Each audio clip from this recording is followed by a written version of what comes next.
Reproduction চালু করো। ওকে, তো শিক্ষার্থীরা আশা করি তোমরা সকলেই ভালো আছো। আজকে আমরা আলোচনা করছি যুক্তিবিদ্যা ও নীতিবিদ্যার সম্পর্ক নিয়ে। তো সকলকেই প্রথমে জানাচ্ছি আন্তরিক শুভেচ্ছা, স্বাগতম। তোমরা যারা ক্লাসে উপস্থিত আছো, যুক্ত আছো, তোমাদেরকে জানাচ্ছি শুভেচ্ছা ও স্বাগতম। আর আমার পরিচয়টা তোমরা জানো, আমি একে এম আবু সৈয়দ সাইফুল্লাহ, প্রভাষক দর্শন, ঢাকা স্টেট কলেজ। পাঠ পরিচিতির বিষয়ে আমরা যখন আলোচনা করছি তখন দেখো যে আমরা যুক্তিবিদ্যা প্রথম পত্রের দ্বিতীয় অধ্যায় নিয়ে আলোচনা করছি। অধ্যায়টার নাম হচ্ছে যুক্তিবিদ্যার প্রায়োগিক দিক। এই অধ্যায়ের উপর আমাদের ক্লাস নং 2। যদিও এর আগে দুটো ক্লাস হয়েছে ভেঙে ভেঙে একটা টপিকের উপরে, এই জন্য ওইটাকে আমরা যদি ক্লাস 1 ধরি তাহলে এটা হচ্ছে ক্লাস নং 2। তো আজকে আমরা যে বিষয়টা নিয়ে মূলত আলোচনা করব সেটা হচ্ছে যুক্তিবিদ্যার সাথে নীতিবিদ্যার সম্পর্ক। তো শিক্ষার্থীরা স্যার, তোমরা আপনি সবাই, কোন লেখকের বইটা পড়াইতেছেন স্যার? আমি কোনো লেখকের বই এখানে পড়াই না। আমি আবারও বলি, আমি কোনো নির্দিষ্ট লেখকের বই পড়াই না। আমি, আমার কাছে অনার্সের বইও আছে, এগুলো বইও আছে। যেখান থেকে যে সংজ্ঞাটা আমার কাছে সুন্দর মনে হয় আমি সেটা আমার লেকচারে দেওয়ার চেষ্টা করি। কিন্তু তোমরা যে কোনো লেখকের যে কোনো বই থেকে সংজ্ঞা দিলেই চলবে, সেই আলোচনাগুলো ও লিখলেই চলবে, এটাতে আমার কোনোই আপত্তি নাই। আমি মোটামুটি তোমাদের বোঝানোর সুবিধার্থে আমি আমার সুবিধা মতো লেকচারটা তৈরি করি। ওকে কথাটি স্যার। বুঝতে পারছো?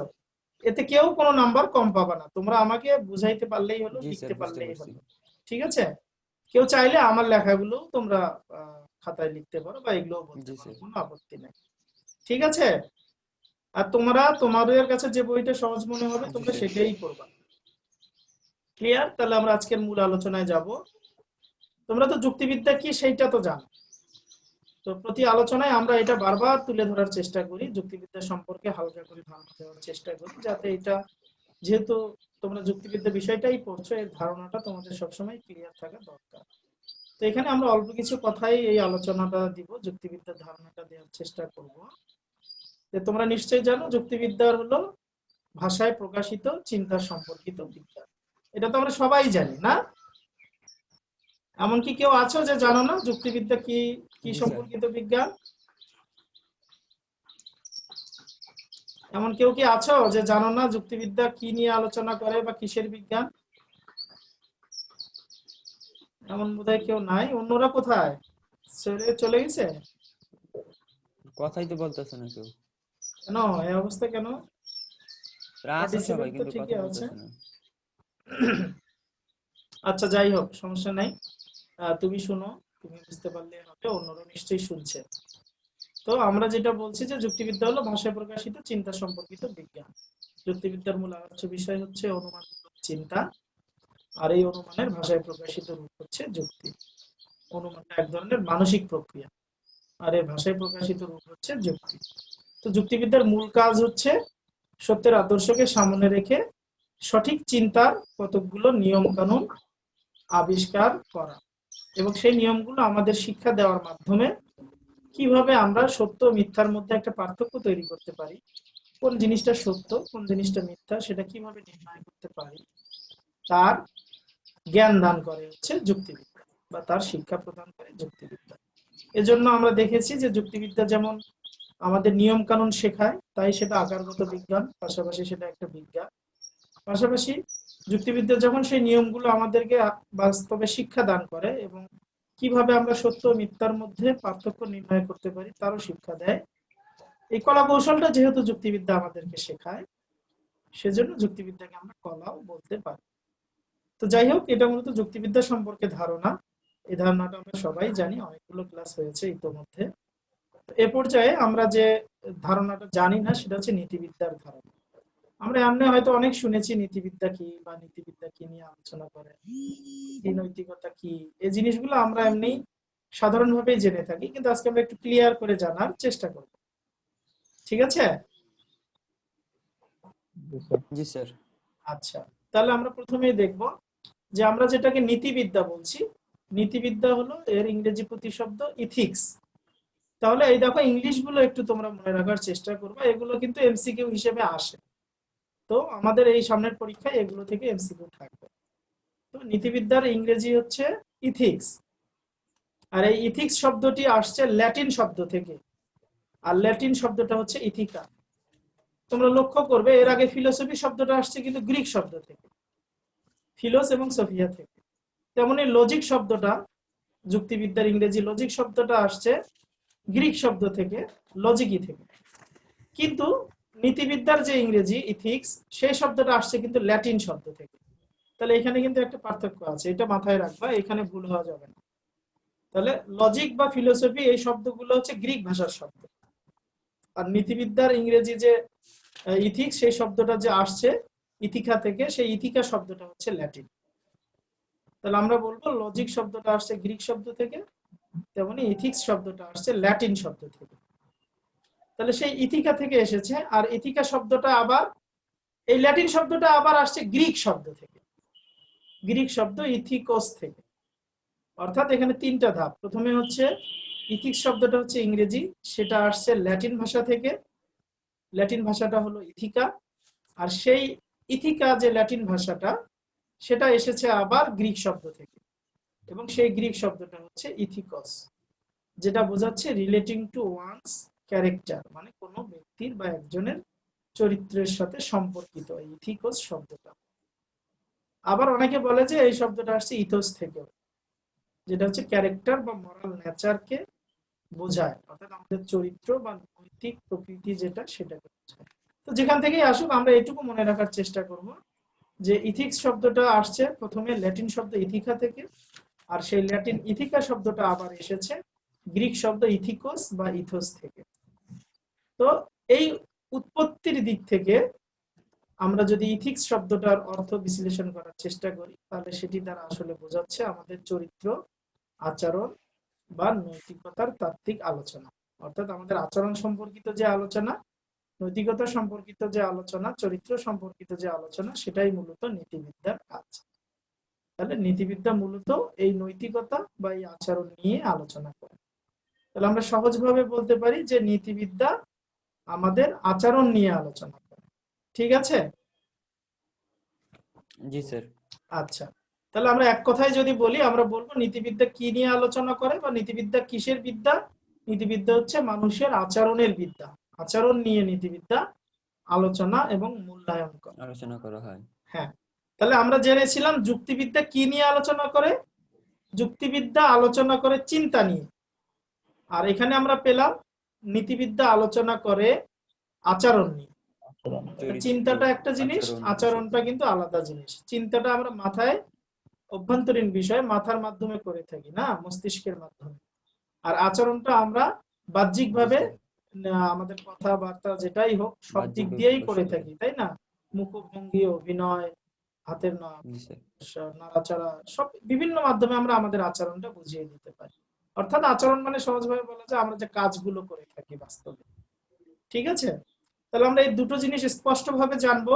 একটা হচ্ছে যুক্তিবিদ্যার ইংরেজি লজিক শব্দটা আসছে গ্রিক শব্দ থেকে, আর নীতিবিদ্যার ইংরেজি ইথিক্স শব্দটা আসছে ল্যাটিন শব্দ থেকে। তবে এই ল্যাটিন শব্দটা আবার গ্রিক শব্দ থেকে আসছে, ইথিকোস বা ইথোস থেকে। তো যাই হোক, এরপরে আরেকটা যে বিষয় আমরা জানবো সেটা হচ্ছে যুক্তিবিদ্যা চিন্তা নিয়ে আলোচনা করে, চিন্তার নিয়ম কানুন সেটা। আর আমরা এখানে দেখতে পেলাম নীতিবিদ্যা মানুষের আচরণ নিয়ে আলোচনা করে বা আচরণের মূল্যায়ন করে। ঠিক আছে? এই দুটো আমাদের অবশ্যই স্পেসিফিক ভাবে জানতে হবে। এরপর দেখি যে নীতিবিদ্যা হচ্ছে দর্শনের এমন একটা শাখা যেটা মানব জীবনের প্রকৃত আচরণ সম্পর্কীয় বিদ্যা বলা যায়। অর্থাৎ নীতিবিদ্যা মানুষের আচরণ সম্পর্কে আলোচনা করে, তাই একে মানুষের আচরণ সম্পর্কীয় বিদ্যা বলা যায়। অর্থাৎ আমরা আমাদের আচরণটা কেমন করব, কেমন আচরণ করলে সমাজের লোকজন আমাদেরকে ভালো বলবে, আমাদের কোন আচরণটা উচিত, কোনটা করা অনুচিত, কোন কাজটা ভালো, কোন কাজটা মন্দ, সেগুলোর বিচার করে হচ্ছে নীতিবিদ্যা।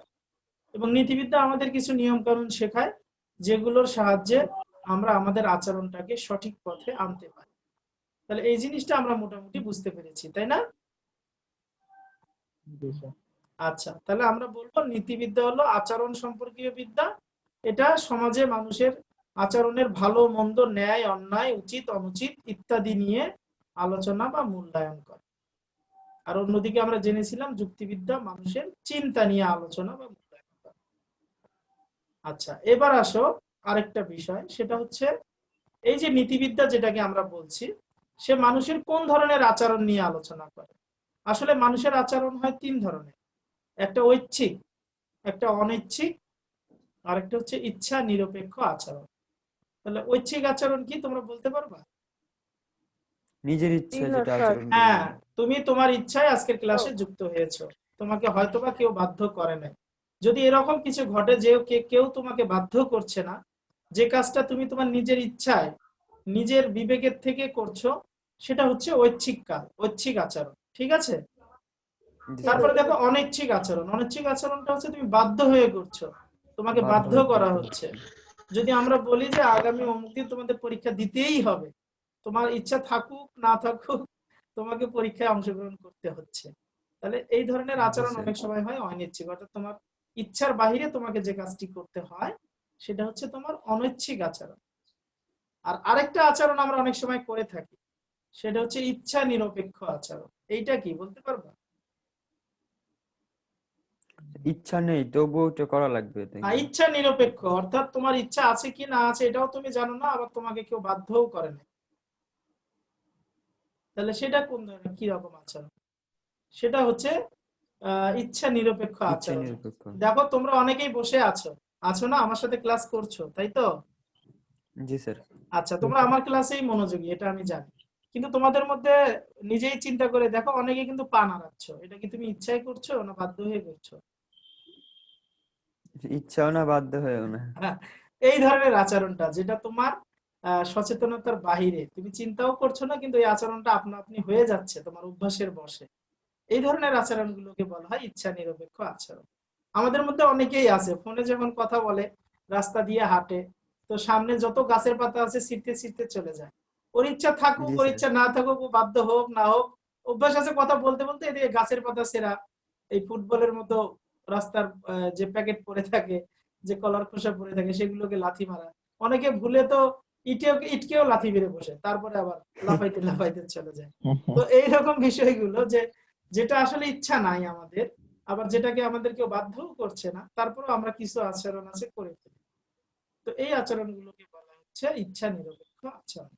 তো যাই হোক, আমরা তিন ধরনের আচরণ সম্পর্কে জানতে পারলাম, কিন্তু এর মধ্যে নীতিবিদ্যা কেবল আমাদের ঐচ্ছিক আচরণের মূল্যায়ন করে, অর্থাৎ আমরা নিজের ইচ্ছায় যে আচরণটি করি, নীতিবিদ্যা কেবল আমাদের সেটির মূল্যায়ন করে।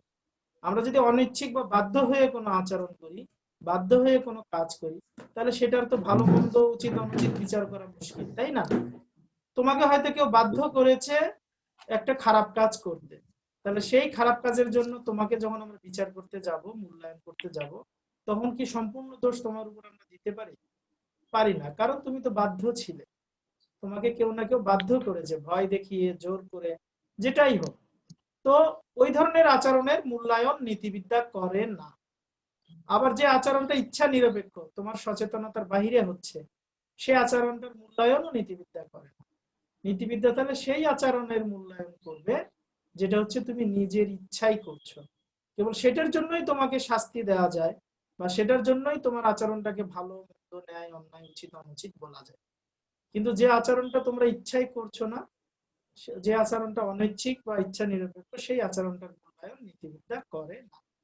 তাহলে আমরা এটা স্পেসিফিক ভাবে জানবো যে নীতিবিদ্যা মানুষের আচরণের মূল্যায়ন করে ঠিকই, কিন্তু সেই আচরণটা হতে হবে ঐচ্ছিক আচরণ, অর্থাৎ যে আচরণটা মানুষ নিজের ইচ্ছায় করে থাকে। ক্লিয়ার এটুকু? আশা করি। তারপরে দেখো, মানুষের আচরণের স্বরূপ উৎপত্তি বা বিকাশ সম্পর্কে আলোচনা করা কিন্তু নীতিবিদ্যার কাজ নয়, অর্থাৎ মানুষ কেমন আচরণ করে, কেমন কাজ করে, কিভাবে কাজটা করলো, কিভাবে সে কি করছে, এগুলো আলোচনা করা নীতিবিদ্যার কাজ নয়। নীতিবিদ্যার কাজ বরং মূল্যায়ন করা, অর্থাৎ মানুষের আসলে কি করা উচিত ছিল, কি করা উচিত ছিল না, কোন কোনটি ভালো হতো, কোনটি মন্দ হইতো, ও এই কাজটি করা অন্যায় নাকি ন্যায়, এই ধরনের মূল্যায়ন করাটা হচ্ছে নীতিবিদ্যার কাজ। আমি তোমাদের একটা ইনফরমেশন এখানে দিচ্ছি, যে যাদের মনোবিজ্ঞান আছে, তোমাদের মনোবিজ্ঞান আছে অনেকেরই? জি স্যার, আমার আছে। আচ্ছা, দেখবা যে মনোবিজ্ঞান মানুষের আচরণ নিয়ে আলোচনা করে, মূল্যায়ন করে না। আর নীতিবিদ্যার কাজ হচ্ছে আচরণ নিয়ে আলোচনা করা নয়, মূল্যায়ন করা। তাহলে দুইটা বিদ্যার দুইটা কাজ।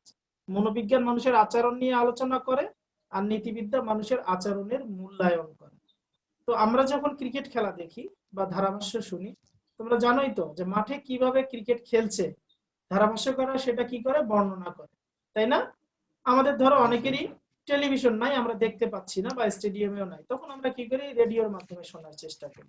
তো তখন আমরা বর্ণনাটা শুনি যে কে বল করছেন, সাকিব আল হাসান বল করছেন, ওই পাশে ও প্রান্তে ধরো কেউ আছে, রোহিত শর্মা ব্যাট করছে, কিভাবে বলটা করলো, রোহিত শর্মা কিভাবে ব্যাটটা মারলো, কোন পাশে ড্রাইভ মারলো না ছক্কা মারলো, এগুলো যখন যেভাবে ঘটছে ঠিক হুবহু সেইভাবে বলে যাওয়াটাই হচ্ছে বর্ণনা বা আলোচনা করা। তো এই এই ধরনের মানুষেরও এরকম আচরণের এই আলোচনাটা করে হচ্ছে মনোবিজ্ঞান, বা কোন কোন ক্ষেত্রে মানুষ কোন ধরনের আচরণের উদ্ভব ঘটে এগুলো আলোচনা করে মনোবিজ্ঞান। নীতিবিদ্যা এই ধরনের আচরণের আলোচনা করে না, বা শুধুমাত্র এই আলোচনাটা করা নীতিবিদ্যার কাজ নয়। নীতিবিদ্যা কি করবে, নীতিবিদ্যা দেখবা যে তোমরা এই যে খেলার মধ্যে যখন অন্য ধারাভাষ্যকার এসে আবার ওই আচরণটার মূল্যায়ন করে। মনে করো বাংলাদেশের এখন প্রয়োজন হচ্ছে 2 উইকেট, এবং সেক্ষেত্রে রানের দরকার হচ্ছে 10টা। এই মুহূর্তে ধরো খুব একটা ভালো বোলারকে না দিয়ে যদি নর্মাল একটা বোলারকে বল করতে দেওয়া হয়, তখন তোমরাই বলে উঠবা বা ভাষ্যকাররাই বলবে এই মুহূর্তে এই বোলারটিকে দেওয়া উচিত হয় না, অর্থাৎ এই কাজটা ঠিক হয় নাই। এই যে ঠিক বেঠিক, ভালো মন্দ, ন্যায় অন্যায়, এগুলো হচ্ছে মূল্যায়নমূলক কাজ। তো নীতিবিদ্যা কি করবে, এই ধরনের কাজের আমাদের এইরকম মূল্যায়ন করবে, সে বর্ণনা করবে না। সে বলবে এইটা ঠিক হয় নাই বা এটা ঠিক হয়েছে, সে বলবে এটা উচিত হয় নাই বা উচিত হয়েছে, সে বলবে এটা ঠিক মানে কি বলে অন্যায় হয় নাই বা অন্যায় হয়েছে। অর্থাৎ ধারাভাষ্যকার যেমন একজন বর্ণনা করে, আরেকজন দেখবে মূল্যায়ন করে যে এই মুহূর্তে এই বোলারটাকে দেওয়া ঠিক হয় নাই, বা এই মুহূর্তে উইকেটটা যাওয়া ঠিক হয় নাই। তো এইরকম নীতিবিদ্যারও কাজ এইরকম যে সে শুধু মূল্যায়ন করে, সে আলোচনা করে না, সে মানুষের আচরণের মূল্যায়ন করে। সে হলো গ্রামের মোড়লের মতো, যখন আমরা কোনো একটা কাজ করে ফেলি তার বিচার যখন করে যে তুমি কাজটা ঠিক করছো না ভুল করছো, ঠিক নীতিবিদ্যার কাজটাও সেরকম, যে তোমার আচরণটা ভালো হয়েছে না মন্দ হয়েছে, ভালো কাজ করতে হলে কি কি নিয়ম মেনে করতে হয়, মন্দ কাজ হলে কেমন কিভাবে হয়, এগুলোর মূল্যায়ন করে হচ্ছে নীতিবিদ্যা। এই জন্য নীতিবিদ্যা কিছু নিয়ম কানুন আমাদেরকে শেখায়, যাতে করে আমাদের আচরণটা ভালো হয় বা মন্দ। কি তোমরা বুঝতে পারছো? তাহলে জি স্যার, আমরা বুঝতেছি। বলবো নীতিবিদ্যা আচরণের কেবল আলোচনা করে না, তার মূল কাজ হচ্ছে আচরণের মূল্যায়ন করা, অর্থাৎ আমার কাজটি ভালো হয়েছে না মন্দ হয়েছে। অর্থাৎ কোর্টে যেমন বিচারক যেরকম রায়টা দেয়, বিচারক তো মূল্যায়ন করেই রায় দেয়, এই কাজটা হচ্ছে নীতিবিদ্যা। আর উকিলরা সাক্ষ্য প্রমাণ উপস্থাপন করে, এই কাজগুলো হচ্ছে মনোবিজ্ঞান, অর্থাৎ সরাসরি বলে কি ঘটছে কি ঘটে নাই। সাক্ষীরা সরাসরি বলে কি ঘটছে কি ঘটে নাই, কিন্তু মূল্যায়নের দায়িত্বটা কার থাকে, জাজের, যিনি বিচারক তার। তো সেই রকম নীতিবিদ্যা কেবল মানুষের আচরণের এইরকম আলোচনা করে না, পাশাপাশি সেটার মূল্যায়ন বা জাজের ভূমিকায় যাওয়াটাও নীতিবিদ্যার কাজ। সে মানুষের আচরণ ভালো হয়েছে না মন্দ হয়েছে এগুলোর মূল্যায়ন করে। কিন্তু মনোবিজ্ঞান দেখবা শুধু ওই সাক্ষীর মতো বলে যাবে বা বর্ণনা করবে, সে এই মূল্যায়নের কাজটা করে না।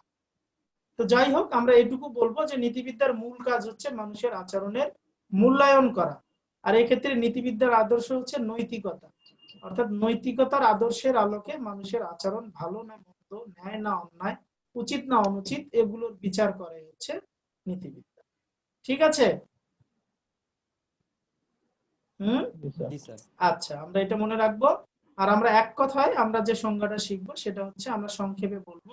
দেখো এখানে ব্লু কালিতে লেখা, সেটা হচ্ছে নীতিবিদ্যা হলো সমাজে বসবাসকারী মানুষের ঐচ্ছিক আচরণের মূল্যায়নকারী বিদ্যা। তাহলে প্রথমে আমরা বলছি যে মানুষগুলো সমাজে বাস করে, সন্ন্যাসীদের আচরণ মূল্যায়ন করে নীতিবিদ্যার কাজ না। যারা সমাজে বাস করে না, বন জঙ্গলে একা একা বাস করে, তাদের আচরণের ভালো মন্দ আলোচনা করে নীতিবিদ্যার কাজ না। আমরা বলবো নীতিবিদ্যা হলো সমাজে বসবাসকারী, অর্থাৎ এই সমাজে যে মানুষগুলো বসবাস করে তাদের কোন ধরনের আচরণ, ঐচ্ছিক আচরণ, সেইটা কি করে বর্ণনা করে না, করে হচ্ছে মূল্যায়ন। তাহলে তিনটা জিনিস আমরা এখানে মাথায় রাখবো। একটা হচ্ছে সমাজে বসবাসকারী মানুষের ঐচ্ছিক আচরণের মূল্যায়ন করে। তাহলে নীতিবিদ্যা কোন মানুষের আচরণ নিয়ে মূল্যায়ন করে, সমাজে যারা বসবাস করে তাদের। নীতিবিদ্যা মানুষের কোন ধরনের আচরণের মূল্যায়ন করে? ঐচ্ছিক আচরণের। এরপর যদি প্রশ্ন হয় নীতিবিদ্যা মানুষের আচরণের বর্ণনা করে নাকি মূল্যায়ন করে, তখন আমরা বলবো নীতিবিদ্যা মানুষের আচরণের মূল্যায়ন করে। ঠিক আছে, এগুলো কিন্তু ছোট ছোট এমসিকিউ, এভাবেই আসে। আচ্ছা, আশা করি আমরা নীতিবিদ্যা সম্পর্কে একটু ধারণা ক্লিয়ার হলাম। আমি আবারও সংক্ষেপে বলছি। তাহলে নীতিবিদ্যার ইংরেজি হচ্ছে ইথিক্স, যেটা ল্যাটিন শব্দ ইথিকা থেকে এসেছে। আর ইথিকা শব্দটা দুটো গ্রিক শব্দ ইথিকোস বা ইথোস থেকে আসছে। তো এই দিক থেকে ইথিক্স শব্দটা মানুষের আচরণ চরিত্রের সাথে সম্পর্কিত। আমরা সংক্ষেপে বলবো নীতিবিদ্যা হচ্ছে সমাজে বসবাসকারী মানুষের ঐচ্ছিক আচরণের মূল্যায়নকারী বিদ্যা। অর্থাৎ যে মানুষ সমাজে বসবাস করে সেই মানুষের যে আচরণটা ঐচ্ছিক সেই আচরণটার মূল্যায়ন করে হচ্ছে নীতিবিদ্যা। এবং এক্ষেত্রে নীতিবিদ্যার আদর্শ আছে, সেই আদর্শটা হলো নৈতিকতা বা মঙ্গল অর্জন করা। সমাজের যাতে ভালো হয়, সমাজের যাতে মঙ্গল হয়, এবং যে আচরণটা আমাদের নৈতিক হবে, সবাই ভালো করবে, সেই আচরণটার আলোকে নীতিবিদ্যা মানুষের কাজকর্মের মূল্যায়ন করে। ঠিক আছে, আশা করি ঠিক আছে। এবার দেখো যুক্তিবিদ্যা এবং নীতিবিদ্যার মধ্যে সম্পর্ক। তোমরা এই ছকটা গত ক্লাসেও দেখেছো। আমরা দেখেছি যে দর্শন থেকে মূলত 5টা ভাগের উৎপত্তি: একটা বিশ্বতত্ত্ব, তত্ত্ববিদ্যা, মনোদর্শন, জ্ঞানবিদ্যা, মূল্যবিদ্যা। এই দর্শনের মূল্যবিদ্যা যে শাখাটা, সেটারই আবার কিছু উপশাখা আছে 3টা: একটা যুক্তিবিদ্যা, একটা নীতিবিদ্যা, একটা নন। তো আমরা আজকে নীতিবিদ্যা আর যুক্তিবিদ্যা নিয়ে আলোচনা করছি। তাহলে আমরা এখানে ছকে দেখতে পাচ্ছি যুক্তিবিদ্যা এবং নীতিবিদ্যা দুটোই কোথা থেকে উৎপত্তি হয়েছে? মূল্যবিদ্যা থেকে। আবার মূল্যবিদ্যাটা কোথা থেকে আসছে? দর্শন থেকে। তাই আমরা এভাবে বলতে পারি যে যুক্তিবিদ্যা ও নীতিবিদ্যা দর্শনের দুটি উপশাখা বা মূল্যবিদ্যার দুটি শাখা। ঠিক আছে? ওকে, আশা করি ঠিক আছে। এরপরে দেখো, এবার আমরা আরেক আলোচনায় যাব, যে এবার দেখবো যুক্তিবিদ্যা ও নীতিবিদ্যার মধ্যে কোথায় মিল বা সাদৃশ্য আছে কোথায়। প্রথমে দেখো, যুক্তিবিদ্যা ও নীতিবিদ্যা দুটোই আদর্শনিষ্ঠ বিদ্যা। কেন? যুক্তিবিদ্যার আদর্শ আছে, সেটা হলো সত্যকে অর্জন করা আর মিথ্যাকে বর্জন করা। নীতিবিদ্যারও আদর্শ আছে, সেটা হলো নৈতিকতাকে অর্জন করা। আমার কথা বুঝতে পারছো? নীতিবিদ্যারও আদর্শ আছে, সেটা হচ্ছে নৈতিকতাকে অর্জন করা। এই জন্য এটা আদর্শনিষ্ঠ বিদ্যা, অর্থাৎ দুটোরই আদর্শ আছে। তারপর দেখো, যুক্তিবিদ্যা নীতিবিদ্যা উভয় মূল্যায়নমূলক বিদ্যা। কারণ কি? যুক্তিবিদ্যা মানুষের চিন্তার মূল্যায়ন করে আর নীতিবিদ্যা মানুষের আচরণের মূল্যায়ন করে। এই দুটোই মূল্যায়ন করে। এরপর দেখো, যুক্তিবিদ্যা ও নীতিবিদ্যা উভয় প্রায়োগিক বিদ্যা। অর্থাৎ যুক্তিবিদ্যা যেমন চিন্তার নিয়ম কানুন আমাদের বাস্তবে প্রয়োগ করার শিক্ষা দেয়, নীতিবিদ্যাও তেমনি আচরণের নিয়ম কানুন গুলো আমাদের বাস্তবে প্রয়োগ করার শিক্ষা দেয়। অর্থাৎ কোন আচরণটা ভালো হবে, কোনটা মন্দ হবে, এটা বাস্তবে করার জন্য শিক্ষা প্রদান করে।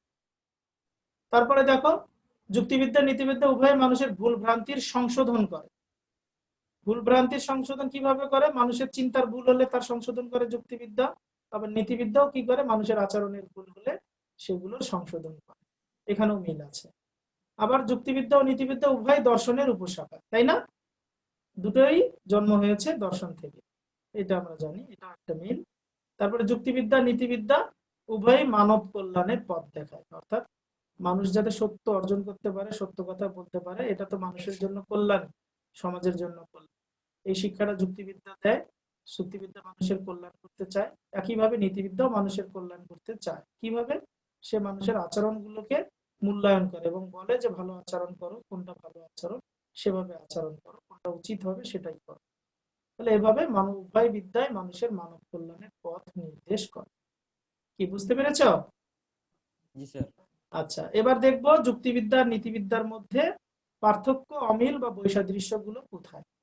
প্রথমটা দেখো, সংজ্ঞাগত পার্থক্য, যেটা যে যুক্তিবিদ্যা হচ্ছে ভাষায় প্রকাশিত চিন্তার নিয়মাবলীর বিজ্ঞান, এইটা। কিন্তু নীতিবিদ্যা কি? সমাজে বসবাসকারী মানুষের ঐচ্ছিক আচরণের মূল্যায়নকারী বিদ্যা। তাহলে এই একটা পার্থক্য, এটা আমরা সংজ্ঞাগত পার্থক্য বলতে পারি, অর্থাৎ সংজ্ঞা দিয়ে পার্থক্য দিতে পারি। এরপর যুক্তিবিদ্যা যুক্তির সত্যতা বৈধতার নিয়ম কানুন আবিষ্কার করে। যুক্তির বা চিন্তার সত্যতা বৈধতার নিয়ম কানুন আবিষ্কার করে। আর নীতিবিদ্যা কি করে? মানুষের আচরণের ভালো মন্দ, ন্যায় অন্যায় নিরূপণের নিয়ম কানুন আবিষ্কার করে। এটা বুঝতে পারছো?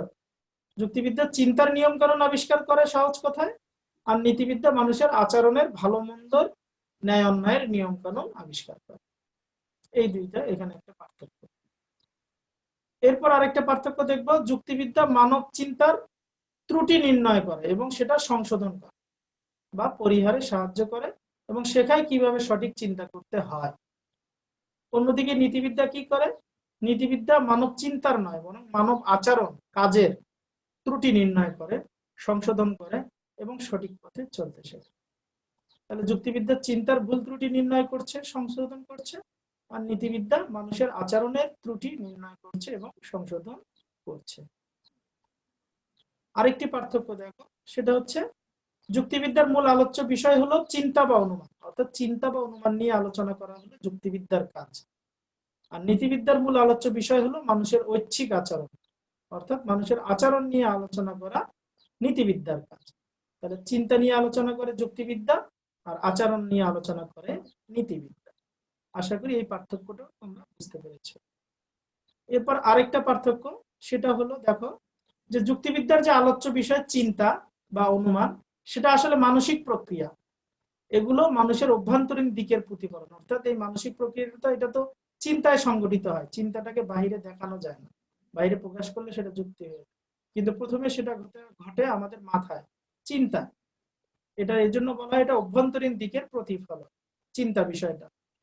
অন্যদিকে নীতিবিদ্যা যে বিষয়টা নিয়ে আলোচনা করে অর্থাৎ আচরণটা, সেটা কিন্তু অভ্যন্তরীণ আর থাকে না, সেটা বাহ্যিক প্রক্রিয়া, ওটা এটা বাহিরে মানুষ করে থাকে, সমাজের অন্যান্য লোকেদের সাথে এই আচরণটা মানুষ করে থাকে, এটা দেখা যায়। তাই বলা হয় নীতিবিদ্যার যে বিষয়টা নিয়ে আলোচনা করে অর্থাৎ আচরণ, সেটা হলো মানুষের বাহ্যিক দিকের প্রতিফলন। তাহলে যুক্তিবিদ্যার আলোচ্য বিষয়টা মানুষের অভ্যন্তরীণ দিকের প্রতিফলন, আর নীতিবিদ্যার আলোচ্য বিষয়টা হচ্ছে মানুষের বাহ্যিক দিকের প্রতিফলন। কি বুঝতে পারছো? জি আশা জি করি। স্যার। এরপর দেখো, যুক্তিবিদ্যার মূল লক্ষ্য ও আদর্শ হলো সত্যের অর্জন এবং মিথ্যাকে বর্জন। অন্যদিকে নীতিবিদ্যার মূল আদর্শ হলো নৈতিকতার অর্জন বা মানুষের মঙ্গল আনয়ন করা। তাহলে এখানেও আদর্শগত একটা পার্থক্য আছে, যুক্তিবিদ্যা সত্য অর্জন করতে চায় আর নীতিবিদ্যা নৈতিকতা অর্জন করতে চায়। আরেকটা পার্থক্য দেখো, সেটা হচ্ছে যুক্তিবিদ্যা প্রণীত নিয়ম কানুন বিতর্কিত নয়, অর্থাৎ যুক্তিবিদ্যা যে নিয়ম কানুন গুলো তৈরি করে সেটা মানুষে মানুষে আলাদা আলাদা হয় না। তাই যৌক্তিক চিন্তাকে, মানুষের চিন্তাকে যৌক্তিক বিচারে আনা খুব সহজ বিষয়। কিন্তু নীতিবিদ্যা যে নিয়মগুলো প্রণয়ন করে সেগুলো সবাই একইভাবে স্বীকার করে না বা একইভাবে মেনে নেয় না। এক একজনের কাছে মানুষের আচরণের ভালো মন্দ নির্ণয়টা এক এক রকম। আমার কাছে যে কাজটা ভালো, তোমার কাছে সেই কাজটা ভালো মনে নাও হতে পারে, অর্থাৎ তোমার ক্ষেত্রে আচরণের ভালো কাজটা করা নিয়মটা আলাদা হতে পারে। তো এই জন্য নীতিবিদ্যার নিয়ম কানুনগুলো নিয়ে আসলে সবাই একমত নাও হতে পারে, কিন্তু মানুষের আচ্ছা চিন্তার নিয়ম কানুনগুলো নিয়ে সবাই একমত। এই জন্য মানুষের চিন্তাটাকে যৌক্তিক বিচার করা সুবিধাজনক, কিন্তু মানুষের আচরণের যে নিয়ম কানুনগুলো আছে, আচরণের ভালো মন্দ নির্ণয় করাটা একটু কঠিন বিষয়। এরপর দেখো, যুক্তিবিদ্যাকে আমরা বিজ্ঞান কলা দুটোই বলতে পারি, কিন্তু নীতিবিদ্যা কেবল একটি কলা। কারণ নীতিবিদ্যার যে নিয়ম কানুনগুলো সেটা সবার কাছে একই রকম হয়, কিন্তু বিজ্ঞানের নিয়ম কানুনগুলো কিন্তু সবার কাছে একই। সূর্য যেমন পূর্ব দিকে ওঠে পশ্চিমে অস্ত যায়, এটা আজীবন সত্য, এটা আমার কাছেও সত্য, তোমার কাছেও সত্য। তেমনি বিজ্ঞানের নিয়মগুলো যেহেতু সবার কাছে সত্য, এই জন্য যুক্তিবিদ্যার নিয়মও সবার কাছে সত্য। তাই যুক্তিবিদ্যা বিজ্ঞান, আবার কলাও, কারণ সেটা বাস্তবে আমাদের জ্ঞান দেয়, শেখায়। কিন্তু নীতিবিদ্যাকে আমরা বিজ্ঞান বলতে পারি না, কারণ বিজ্ঞানের নিয়মগুলো সবার কাছে একই রকম নয়। আমার কথাটা বুঝতে পেরেছো? জি স্যার। আচ্ছা, তাহলে এই মিল অমিল এবং এগুলো তোমরা শিখবা, এগুলো থেকেও এমসিকিউ হতে পারে, আর সিকিউ প্রশ্ন তো হয়। এরপর যে আমরা ছোট্ট একটা বিষয় আলোচনা করে আজকের ক্লাসটা শেষ করব, সেটা হচ্ছে দেখো যে যুক্তিবিদ্যা, এই যে এদের পারস্পরিক যে নির্ভরশীলতা, যুক্তিবিদ্যা সত্য অর্জনের নিয়ম কানুন নিয়ে আলোচনা করে, নীতিবিদ্যা নৈতিকতা অর্জনের নিয়ম কানুন নিয়ে আলোচনা করে। কিন্তু এই যে এদের আলোচনা, এটা মানব জীবনের মৌলিক আদর্শ, এ হলো সত্য, সুন্দর, এগুলো। আর তাই বলা যায় যুক্তিবিদ্যা যেহেতু সত্যের আদর্শে আলোকিত আর নীতিবিদ্যা মঙ্গল বা নৈতিকতার আদর্শে আলোকিত, দুটোই আসলে মানুষের জীবনকে সুন্দর করার চেষ্টা চালায়। তাই এদেরকে আমরা একই মুদ্রার এপিঠ ওপিঠ বলতে পারি, বলতে পারি এদের মধ্যে একটা ঘনিষ্ঠ সম্পর্ক আছে। পাশাপাশি নীতিবিদ্যার যে নিয়ম কানুন গুলো সেগুলোকে অবশ্যই যৌক্তিক হতে হয়, তাই নীতিবিদ্যাকে যুক্তিবিদ্যার উপর নির্ভর করতে হয়। তো এভাবে আমরা এই দুটোর মধ্যে নির্ভরশীলতা দেখানোর চেষ্টা করবো, এবং পরপর এটা বলবো যে আসলে এই দুটোর মধ্যে যে পার্থক্য, সেটা আসলে তাদের আলোচ্য বিষয়ের দিক থেকে এবং নিয়ম কানুন থেকে। এছাড়া উদ্দেশ্যগত দিক হতে এদের আসলে কোনো পার্থক্য নাই বলা যায়, কারণ তারা সবাই চায় মানুষের মঙ্গল করতে, সুন্দর জীবনযাপন করতে। তাই বলা যায় এরা একে অপরের বিপরীত নয়, বরং পরিপূরক। ঠিক আছে, আমরা দেখাবো পরে, এদের মিল করে দিব যে এরা আসলে একটা। জি স্যার। আরেকটা বিষয় এখানে আমি সংক্ষেপে বলি, সেটা হচ্ছে ব্যবসা ও পেশাগত ক্ষেত্রে যুক্তিবিদ্যা ও নীতিবিদ্যার ভূমিকা। দেখো, যারা ব্যবসায়ী তারা অনেক সময় নীতি বর্জিত কাজ করে, অযৌক্তিক কাজ করে, যেমন পণ্যের দাম বাড়ায় হঠাৎ করে, অতিরিক্ত খাদ্যে ভেজাল দেয়, তারপর অতিরিক্ত অযৌক্তিক দাম নির্ধারণ করে, অধিক মুনাফা অর্জনের চেষ্টা করে। এই কাজটা কিন্তু যৌক্তিকও নয়, এই কাজটা নৈতিকও নয়। আবার অনেক চাকরিজীবী আছে সমাজে যারা ফাঁকিবাজ, দুর্নীতিবাজ, ঘুষ খায়। এই পেশাজীবীরাও, এই কাজগুলোও কিন্তু আমরা কেউ সহ্য করতে পারি না, এটা সমাজের জন্য অন্তরায়, উন্নয়নের অন্তরায়। তাহলে এই কাজগুলো, এই যে যারা এইরকম ঘুষখোর বা এই যারা ব্যবসায়ী আছে এরকম অধিক মুনাফা অর্জন করতে চায়, খাদ্যে ভেজাল মিশায়, তাহলে এই কাজগুলো কিন্তু সমাজের কেউই চায় না, এগুলো একটা খারাপ কাজ, ঘৃণ্য কাজ। এই কাজগুলোকে আসলে বর্জন করতে হবে। আর এই কাজগুলো বর্জন করতে হলে আমাদের সবারই আসলে নীতিবিদ্যার চর্চা করা উচিত, যুক্তিবিদ্যার চর্চা করা উচিত, অর্থাৎ নৈতিকতা ও যৌক্তিকতা আনয়ন করা উচিত। তবেই সমাজের মঙ্গল সাধিত হবে। কথাটা বুঝতে পারছো? তাহলে আমাদের ব্যবসায় এবং পেশাগত ক্ষেত্রে আসলে দুটো বিদ্যারই চর্চা করা উচিত, নীতিবিদ্যা এবং যুক্তিবিদ্যা, তাহলে সমাজটা সুন্দর হবে। তো যাই হোক, আমাদের ক্লাস বেশিক্ষণ নাই, তোমরা যারা যুক্ত ছিলে তোমাদের সকলকেই ধন্যবাদ জানাচ্ছি। ঠিক আছে, আর আগামী পরীক্ষাগুলো আমাদের এখান থেকে এই দর্শন নীতিবিদ্যার থেকে এমসিকিউ হবে, আর প্রথম অধ্যায়টা থেকে এমসিকিউ হবে। তো তোমরা সকলে ভালো থাকো, সুস্থ থাকো। আল্লাহ হাফেজ। নাকি? আচ্ছা, ঠিক আছে, সবাই ভালো জি স্যার। থাকো। আমাদের ক্লাসটাও আর